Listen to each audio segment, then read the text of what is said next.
Hey everyone, Chris here. Thanks for checking out the podcast. If you're enjoying it and learning something along with us, please consider becoming a supporting patron at patreon.com/ateachershistory. Or you could leave a rating and review on iTunes. It would be a huge help. If you'd like to raise your hand and participate along with us, you can find us on Facebook, Twitter, @ateachershistory, or shoot me an email, chris@ateachershistory.com. All right, let's get on to the next episode.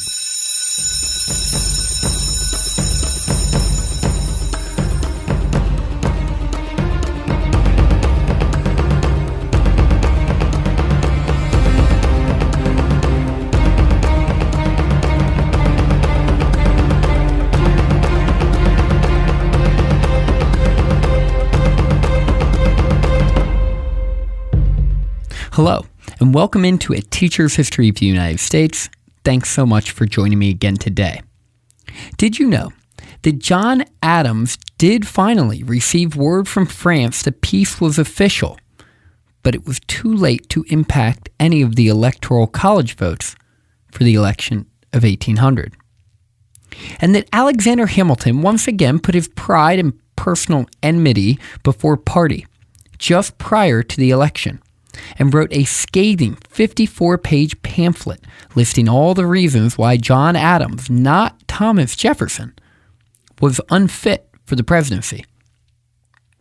And that when the final votes were tallied, John Adams knew he wasn't going to be president, but the biggest problem was that no one knew who was.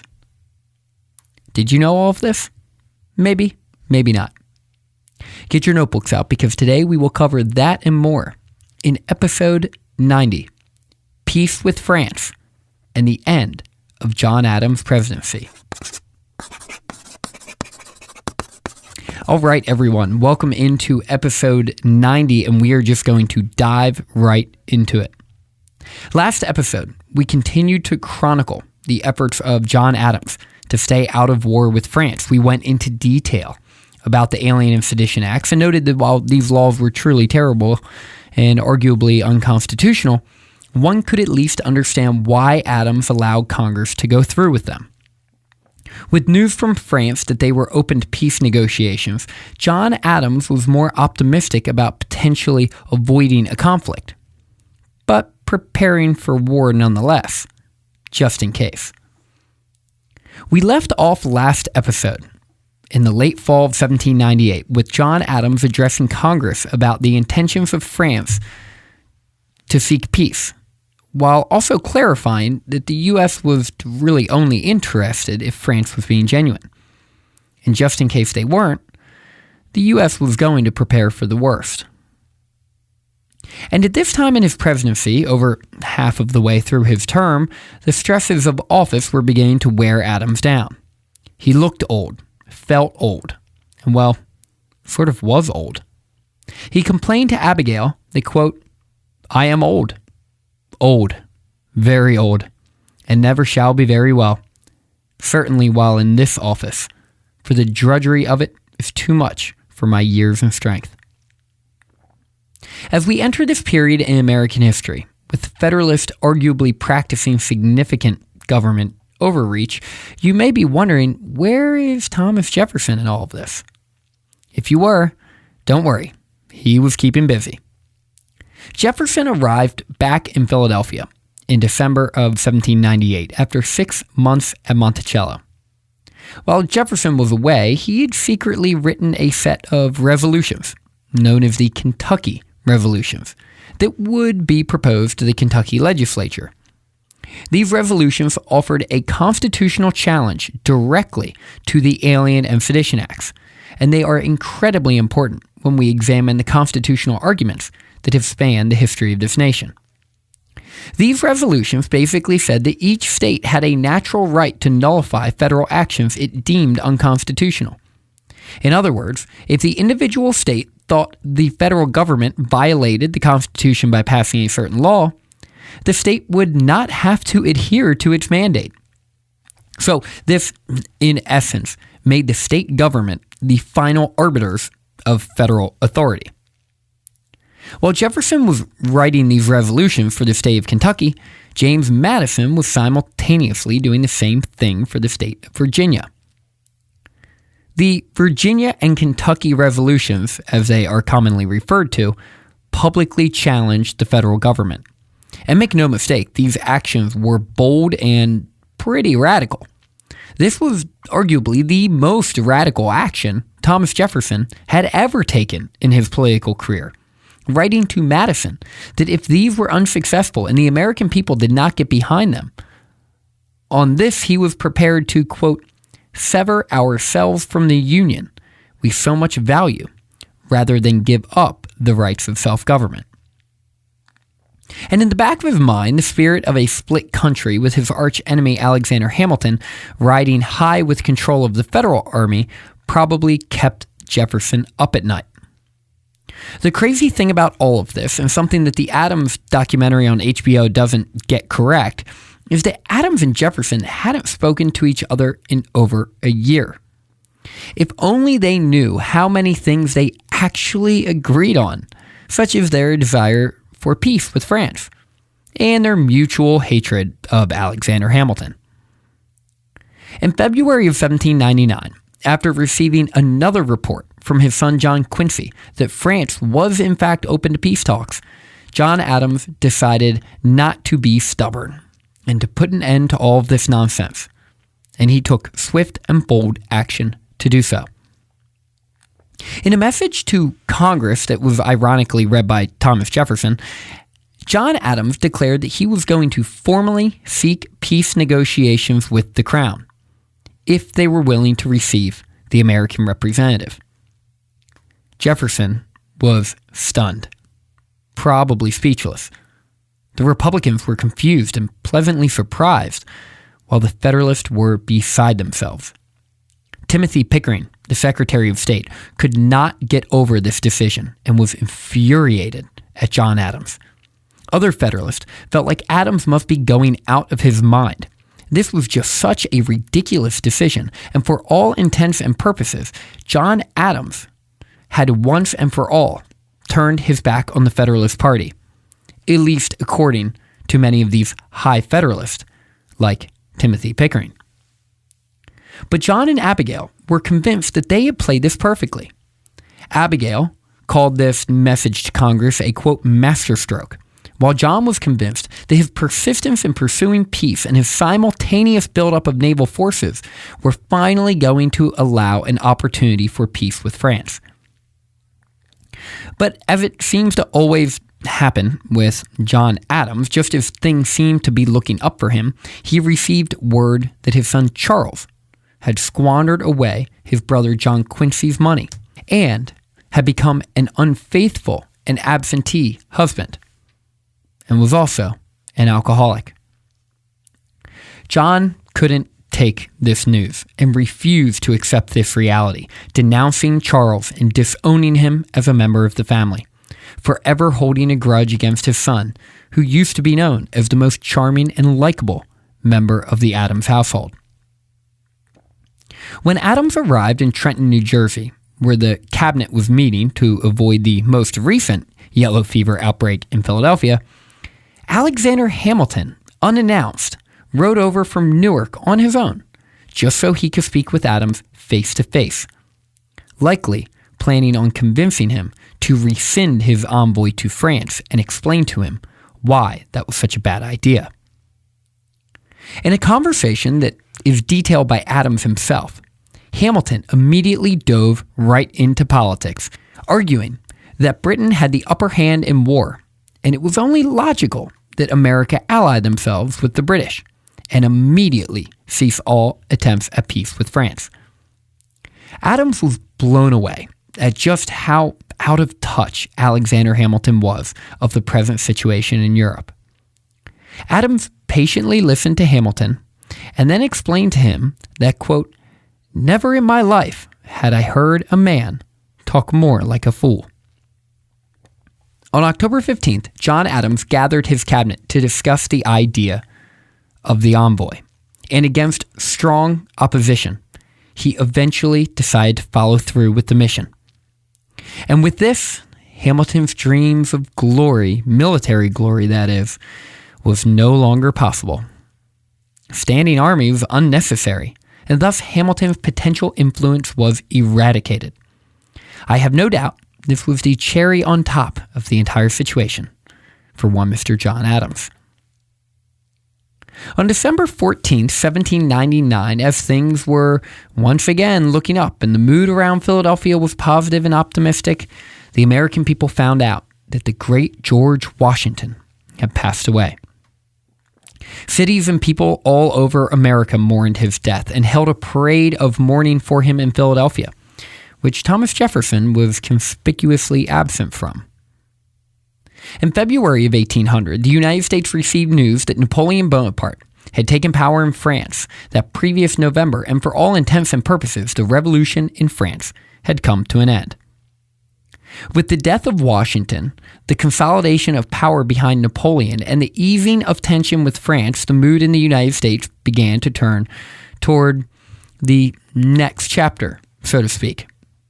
And with that, people began to slowly turn their focus and attention to the election of 1800, the election that Thomas Jefferson was viewed as a huge favorite to win. And the election of 1800 was a unique one, not just for those Americans who experienced it, but also through the lens of U.S. history. With Thomas Jefferson squaring off against John Adams, this became the first and only time a president and vice president ran against each other for the office. On top of this, while there was some partisan mudslinging in the election of 1796, the election of 1800 was the first election in U.S. history where the two political parties were firmly established, with their talking points and distribution strategies firmly set in place. The challenge, of course, was that the Sedition Act prevented anyone from legally speaking out against the president. And men were actually arrested for this. Over a dozen different men, including state representatives, spoke out publicly against John Adams and were arrested, fined, or even imprisoned. Heck, one of these publishers just wantonly ignored the law, calling John Adams, quote, one of the most egregious fools upon the continent, along with some other choice words. The challenge the Federalists had was that while these men would get arrested and fined for doing this, it wasn't actually stopping them from doing it. They would do it anyway, and their words were powerful. And it just made the Federalists look bad and coalesce Republican support each time they did it. As if Adams didn't have enough to deal with from the Republican press, though, there was tension within his own cabinet that was coming to a breaking point. John Adams firmly believed that his own cabinet members, specifically Pickering and McHenry, whom he believed were far more loyal to Alexander Hamilton than they were him, the president. And we know that Adams was never really truly embraced by the hardcore high Federalist, and Pickering and McHenry were some of the most powerful members of that group. And this was sort of common knowledge around the party. I mean, everyone knew it. And all of this tension exploded in May of 1800, when the New York legislative elections had just flipped the state from Federalist to Republican, which meant that their electoral vote was going to go Republican in the election of 1800, putting John Adams in a very precarious position. No one knows exactly what was said in a meeting between McHenry and John Adams, but the John Adams powder keg exploded, and McHenry must have said something to light the spark. John Adams told McHenry that he was sick and tired of his and Pickering's allegiance to Alexander Hamilton, and he knew that Hamilton was relentlessly working behind the scenes to undermine him. Adams claimed that Hamilton, quote, was an intrigant, a man devoid of every moral principle, a bastard, a foreigner. Adams then says something that was no doubt jaw-dropping. He proclaimed that, quote, Jefferson was a better man, a wiser one than Hamilton, and furthermore, Jefferson would make a better president. He then lectured them on foreign affairs, explaining to them that their knowledge and experience in foreign affairs couldn't even compare to his. Oh, and how did you not warn me about Hamilton showing up at Trenton and cornering me in my office to lecture me on my administration foreign policy? He didn't even have an official role in government. After this tirade, John Adams demanded McHenry's resignation, which he agreed to. A couple days later, Adams then fired Pickering. A notable replacement in his cabinet? None other than John Marshall, who we will continue to get to know a lot better throughout this podcast. In the summer of 1800, John Adams finally got his first eyes on Washington, D.C. in the White House. With plans to move in the following November, Adams wanted to set his expectations. And man, it was probably a pretty sobering experience for him. At this point, Washington, D.C. was nothing more than just a small town in a swamp. No schools, no churches, not really much of anything. I'm sure that the heat and the humidity was an unwelcome reality to a New Englander like John Adams, but likely nothing was more uncomfortable for him than the sight of African American slaves working on the construction of his new home. In the end, the building was only partially finished and seemed to be pretty on the outside, but stripped down and bland on the inside.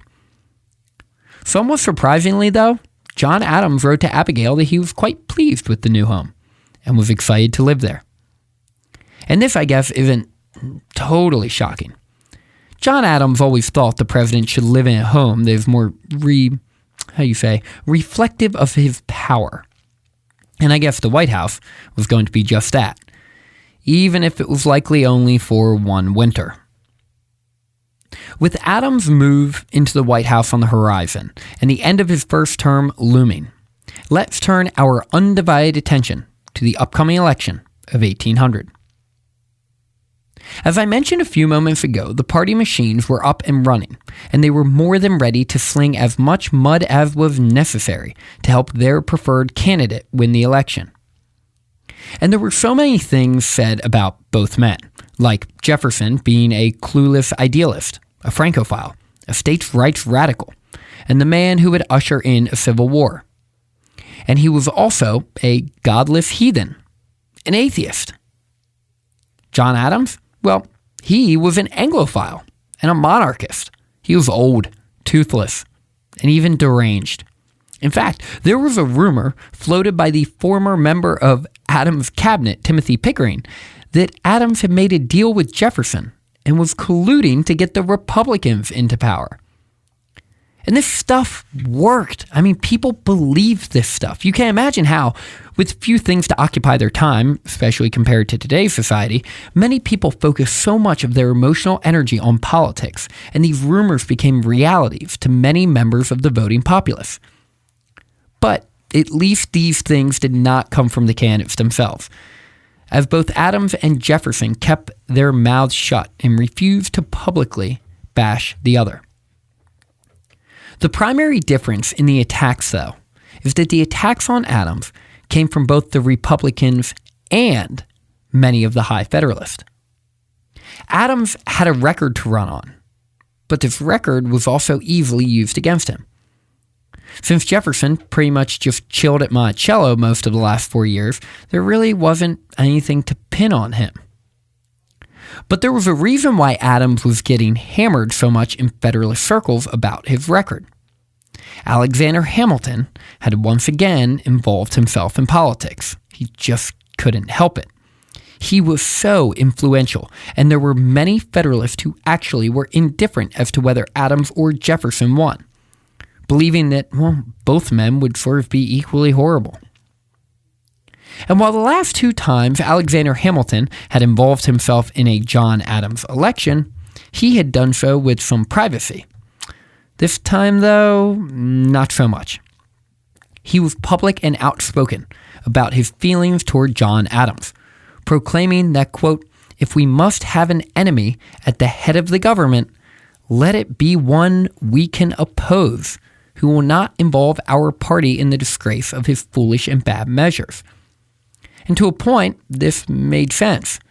In the eyes of many Federalists, having a man like John Adams in the White House, who was viewed technically as a Federalist, making decisions that made their party look bad and were not in line with the Federalist platform, well, it was pretty crippling to the party's strength and ability to coalesce support around its most important issues.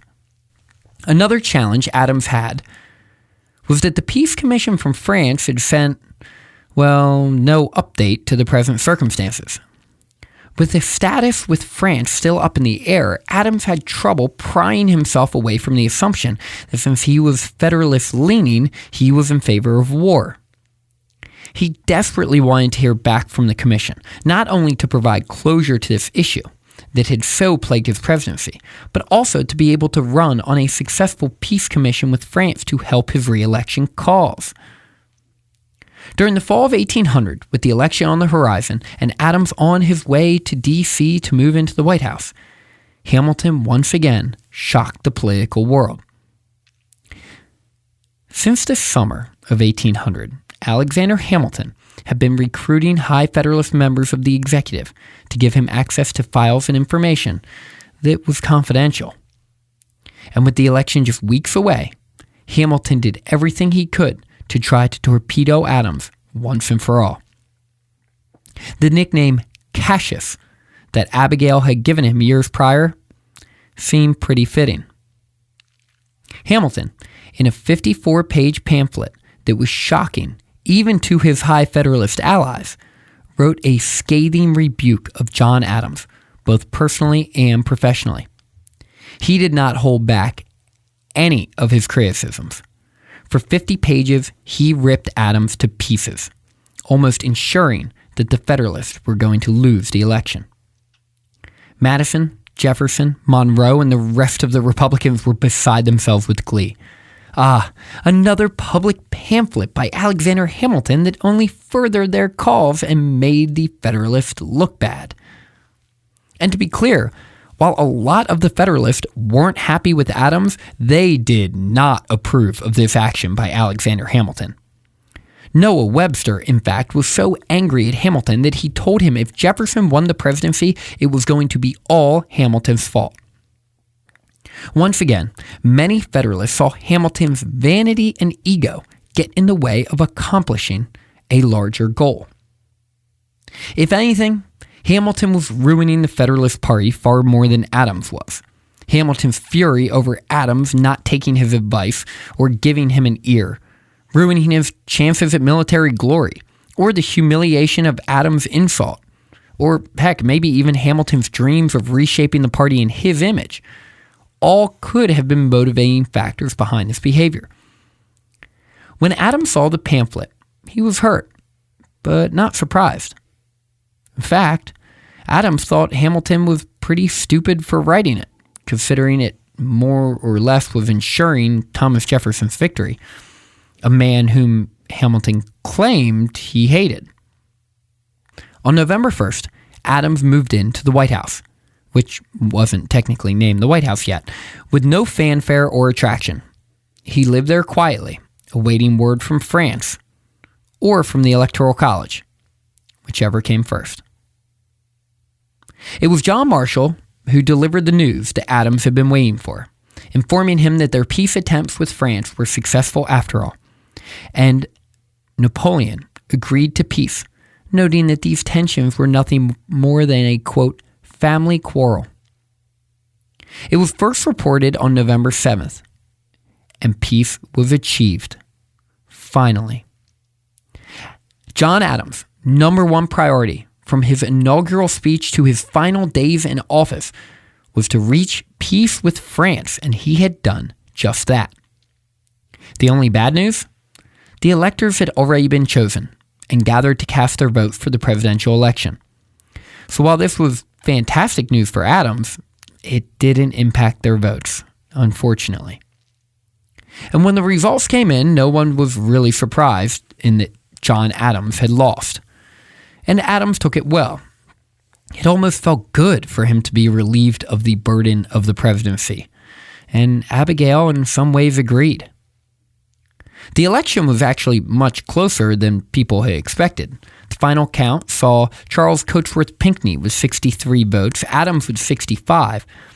Thomas Jefferson was 73, and Aaron Burr, yes, that Aaron Burr, tied with Jefferson at 73. With Adams and Pinckney having no chance to claim any role in this new administration, it was official. The Federalists were out of power and the Republicans were in. The biggest question, though, was who was going to be president, Jefferson or Burr. It wasn't going to be as simple as most expected, with the vote being kicked over to the House of Representatives. As you pack up your things, I'd like you to consider the tumultuous presidency of John Adams, which we've covered in detail the last few episodes. From the beginning, he had the burden of following the great George Washington, and was the first man in history who had to deal with a presidential transition. John Adams, from his inaugural speech and his actions throughout his presidency, wanted peace at all costs. He asked Thomas Jefferson and James Madison to join him in the effort, and they declined. He had to deal with George Washington's cabinet, with McHenry and Pickering, dealing with Hamilton behind his back to try to undermine him. All the while, Thomas Jefferson and the Republicans doubted his intentions. When Adams first received word of the French insults and the XYZ affair, he began to arm his defenses, which of course infuriated the Republicans and wasn't strong enough for the Federalists, putting himself in a lose-lose situation, which he was really good at. He created an army and had to make Alexander Hamilton his number 2. Then he received word from France that they were looking for peace. With Washington dead and the prospect of peace with France, Adams disbanded the army, only to deal with the fallout of that from Alexander Hamilton's 54-page pamphlet. The cabinet couldn't believe it. They knew a common enemy would give them power in the upcoming election of 1800, and after hearing their complaints, Adams ripped them a new one and asked for their resignations. John Adams had to deal with a lot, and all the while he kept America out of war and preserved our power internationally, only to lose in re-election to his own vice president. Next week, we'll dive into the election of 1800, talk about how Jefferson ended up victorious and what Adams did on the way out of office to infuriate Thomas Jefferson more than anything he had ever done in his life. Thanks for listening. And hopefully now you can take pride in knowing just a little bit more about the history of the United States. Class dismissed.